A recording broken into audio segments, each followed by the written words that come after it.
good football team here. You know, and the kids and these coaches, we hear the noise and we're going to respond, man. That's what we did tonight. I feel like the defense tonight set the tone coming out of the gates. Yeah, I mean, you know, this team is led by the defense. They did a great job. We got some really good players over there. We knew last weekend wasn't us, though. You know, that wasn't us. We wanted to get back on track in this one right here. But very proud of Coach Quinn and the whole defensive staff did a heck of a job tonight. So, you know, I can't say enough about them. You know, they got turnovers tonight. We challenged them to get turnovers. We talk about, you know, tackling and everything. I mean, all things, you saw the special teams right there. We had some explosive plays. So, we got a good football team. We just got to continue to work, put this one behind us, and start getting ready for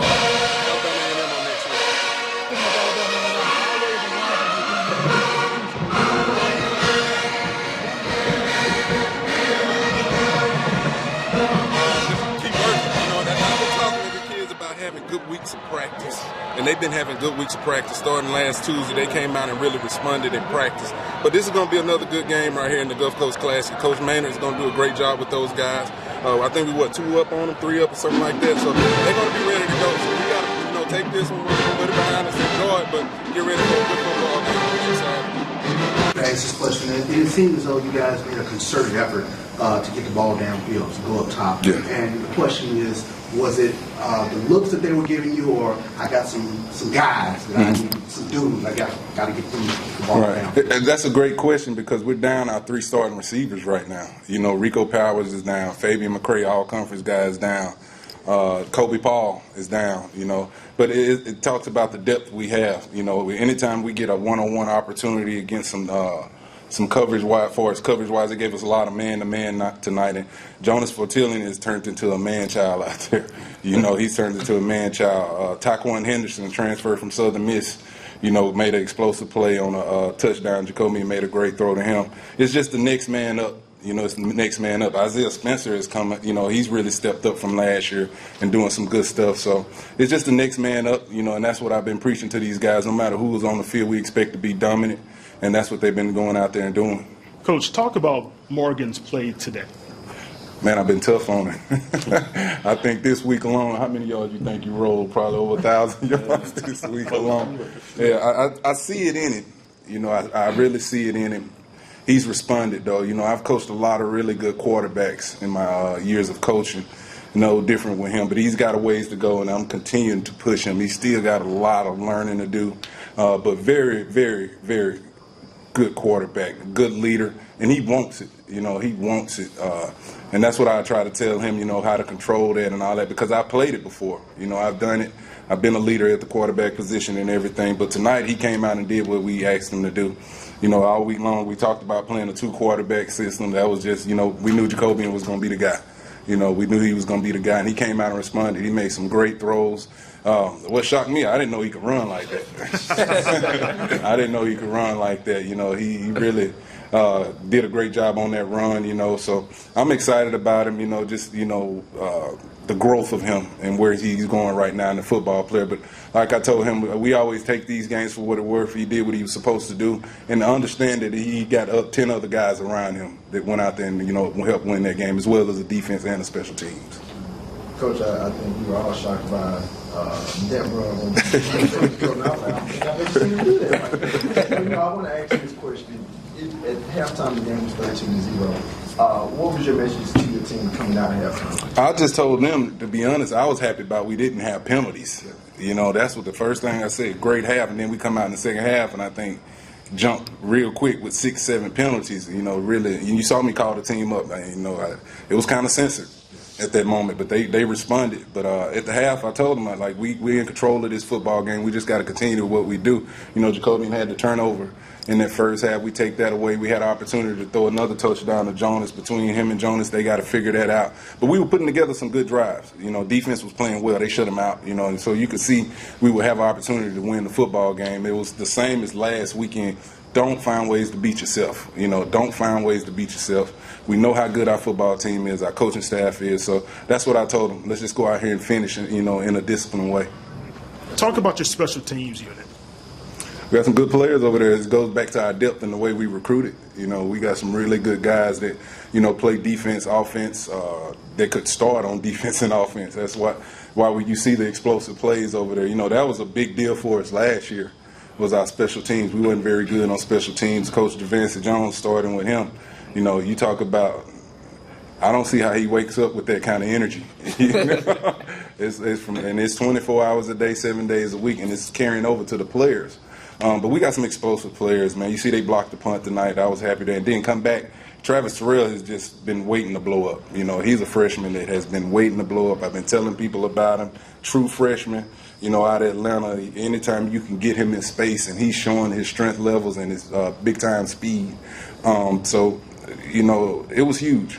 It was huge. It was huge. And they got to continue to play that way. You know, those hidden points that we look for in our football team. And I challenged them about returning a kick today. I think Janalen Dupree had a big return tonight, too. He could have finished it, you know, but I'd be talking about he kind of shied away from contact at times, but he had a big return right there. I thought he could have cut that back in and gone score. So. But I'm very proud of those guys. A lot of young guys over there, too. A lot of young guys that's going to be really good for our program going forward.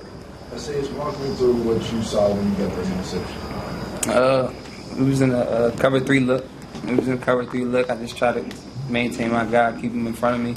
I don't know if you remember, but that quarterback made one of those, that same type of throw, but it kind of threw it out of bounds. So I was kind of getting ready for that same type of thing, but I knew he wasn't going to really make it out of bounds. So I'm trying to just put myself in position to make the play, and then everybody make good blocks to make sure I secure the catch. Coach, schematically, you guys brought a lot of pressure on the edges tonight. Safeties were walking up and hitting free runs. Was that something you saw on film? Yeah, we wanted to put some pressure on the quarterback. That's what we built this thing off defensively. You know, that was going into this season. You know, reason that I believe in Coach Quinn. You know, I wanted to vamp up the blitz packages. You know, we got some guys that can really get home to the quarterback. You know, it's hard for opposing QBs to make it through games with us. I'm just being honest. You look week in, week out, they're knocking some dudes around out there. But yeah, we wanted to get on the edge. You know, Josh Nobles played well tonight. He's really turning into a force on that defense. Jeremiah Williams is turning into a force. We got a lot of guys over there. Rod McDaniel coming off the edge. Reed Pulliam, you know, a big-time linebacker. So, yeah, anytime you got those kind of players, you want to scheme up and try to find a way. Bassett had a big sack tonight, you know, just coming off the edge. It's been like that all year. What about Nobles and McDaniels, their play? Looks like they just stepped it up a lot today. They pros.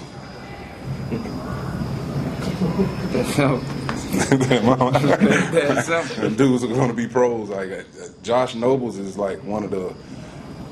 He's just a pleasant surprise. But we've been seeing it all camp. They know it. He know it especially. You know what I'm saying? But Rod McDaniel getting a lot of looks. And, you know, for him to come back home from Alcorn, he started out with us, left, went to Gulf Coast, and then went to Alcorn, and then come back home, you know. But those guys are pros. They do it. You see them do it the way they practice every day. The level of, the level that they practice it, the speed that they practice it. When scouts come and see them, you could just see it, you know, firsthand. But their body says it, you know, they love the game, you know, as well as a bunch of other guys over there. But those two that you're talking about in particular are really good players for us. Those 2 fourth-quarter touchdowns from Texas, was there anything that they were doing that you hadn't seen at this point in the game, or what was No, that was on my football team. That was on these guys on the football team. We got a tendency of when we get up, we get relaxed. And that's what you saw tonight. That's why I called them up during the game and told them, fix this. You know, fix this. This is not us. This is not finishing football games. And that's something that we're going into the season again we talked about. But, you know, we got to find ways to dominate when we're up and continue to pull away from people. And after we had the talk, you know, you saw what happened. You know, we went out there, Jacoby, and had the long run. Defense shut them down. We had 2 big special team plays. So we just got to find ways to finish games and understand when we got people down, stay on the gas. Mr. Morgan, how do you feel like your play has evolved this season? Just learning from my mistakes. You know, last week went the best week, so I know I had all week to just, you know, perfect my craft and understand what I need to get better at. So this week it just showed everything I worked through last week. You mentioned resiliency with this team after winning your first conference game. What did you learn from your team tonight? I've been saying all along, so that we got a good team. You know, people were hard on this. Myself as a coach and this team last week. We heard the noise. Let me say that. We heard the noise. You know, but we came back, like I said, and we just continued to work. We worry about the people that's in this building and the ones that matter, and that's my team and my coaches. But we heard the noise all week after that Gremlin loss, and we knew it wasn't us. We knew that wasn't us. We were going to come out and respond today in this football game. But I know what kind of football team we have here at Jackson State. I've been seeing it all summer. You know, I know how these guys work. I know the depth that we have. I know how hard our coaches are. You know, the long hours we put in. And when we do things right, we got a special football team. Coach, Jackson is a place where the noise can get loud. How do you close ranks? You can't break me. You can't break me. I told them that last night. I told the team, I told them at dinner last night. That was the first thing. You can't break me. The good thing about, for me, you know, coming up, I came up in it. You know that. You know, as a player, they booed me, and then they would cheer me. Then they'll boo me again. And on my way out, they cheer for me. You know, I understand the love, but let me say this, though. It's the expectation. You know, they expect JSU to be great. And that's why I be so hard on these guys the way that I am. You know, and it's just about the work we put in and the things that they do on a day-to-day basis is going to matter. You know, when we came in here and we recruited the way we recruited as a coaching staff, the way that I brought this new staff in here, this is another new staff off of last year's staff. You know, we expect to be great. These fans expect us to be great. But, you know, we hear, like I said, we hear the outside noise. It doesn't bother us all because, like, when we playing our A game, everybody going to be happy. You know, we're going to win football games. Good? Thank you. All right. Thank y'all, guys.